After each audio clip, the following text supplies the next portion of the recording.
শংকৰ মাধৱক পাহৰো কেনেকৈ, জাতীয় সংগীত এটি ভগাবি কেনেকৈ।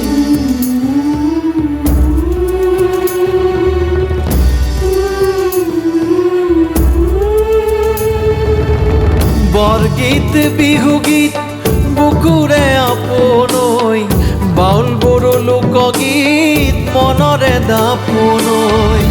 আজান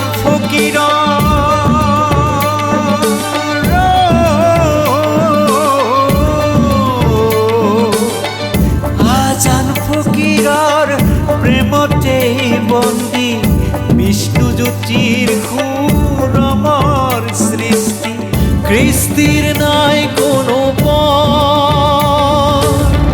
উপজা মাটি